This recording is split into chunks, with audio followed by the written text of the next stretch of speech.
بسم اللہ الرحمن الرحیم۔ اور میرا یوٹیوب چینل محمد طیب اطہر دیکھ رہے ہیں۔ میں آپ پر یہ واضح کرنے کی کوشش کر رہا ہوں کہ قرآن کی اصل کیا ہے۔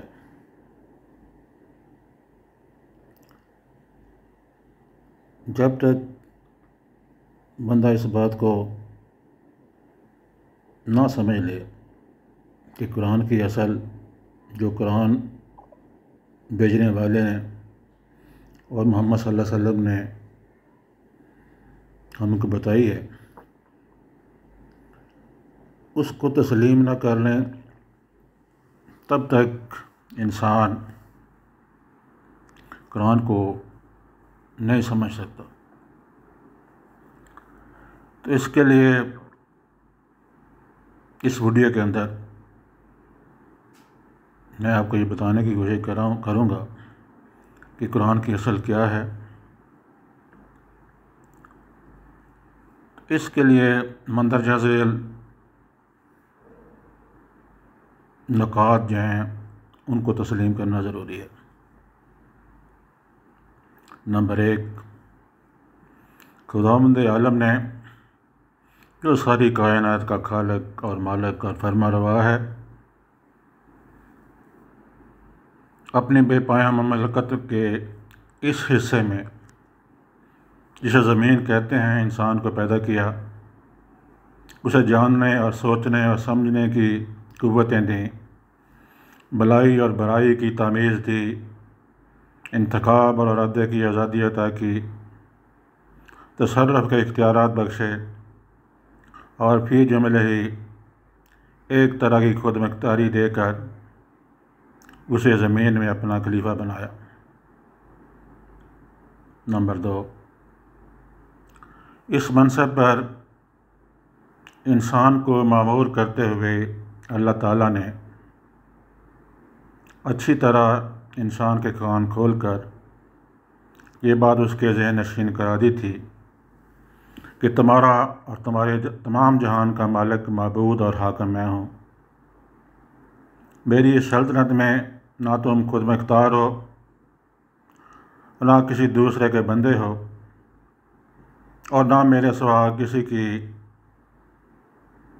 اطاعت و بندگی اور پرستش کا کوئی اور مستحق ہے۔ دنیا کی یہ زندگی جس میں تمہیں اختیارات دے کر بھیجا جا رہا ہے، دراصل تمہارے لیے ایک امتحان کی مدت ہے، جس کے بعد تمہیں میرے پاس واپس آنا ہوگا، اور میں تمہارے کام کی جانچ کرنے کے بعد فیصلہ کروں گا کہ تم میں سے کون امتحان میں کامیاب رہا اور کون ناکام۔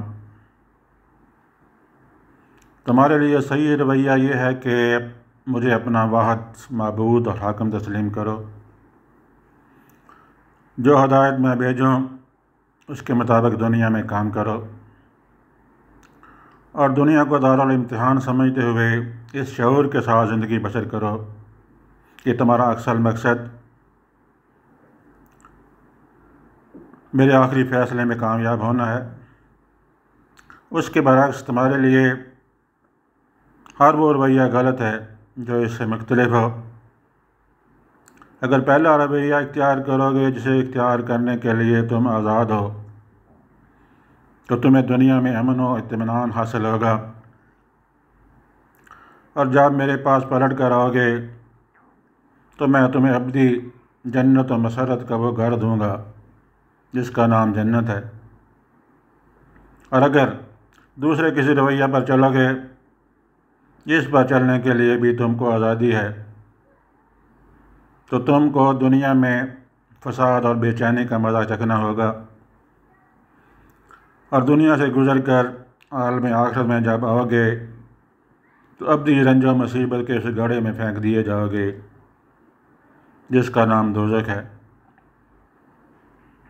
نمبر 3، یہ فرمائش کر کے مالک کائنات نے نوع انسانی کو زمین میں جگہ دی، اور اس نوح کے اولین افراد آدم اور حوا کو وہ ہدایت بھی دے دی جس کے مطابق انہیں اور ان کے اولاد کو زمین میں کام کرنا تھا۔ یہ اولین انسان جہالت اور تاریکی کی حالت میں پیدا نہیں ہوئے تھے،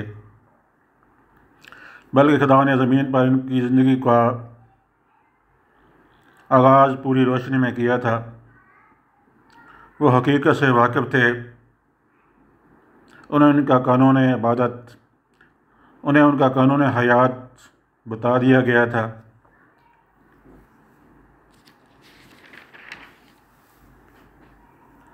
ان کا طریقہ زندگی خدا کی اطاعت یعنی اسلام تھا، اور وہ اپنی اولاد کو بھی یہی بات سکھا کر گئے کہ وہ مطیع خدا بن کر یعنی مسلم بن کر دنیا کے اندر رہیں۔ لیکن بعد کی صدیوں میں رفتہ رفتہ انسان اس صحیح طریقے زندگی ایمان سے منحرف ہو کر مختلف قسم کے غلط رویوں کی طرف چل پڑا۔ انہوں نے غفلت سے اس کو گم بھی کیا اور شرارت سے اس کو مسخ بھی کیا۔ انہوں نے خدا کے ساتھ زمین و آسمان کی مختلف انسانی اور غیر انسانی خیالی اور مادی ہستیوں کو خدائی میں شریک ٹھہرا لیا۔ انہوں نے خدا کے دیے ہوئے علم حقیقت علم میں طرح طرح کے اوہام اور نظریوں اور فلسفوں کو شامل کر لیا اور اس سے بے شمار مذہب پیدا کر لیے۔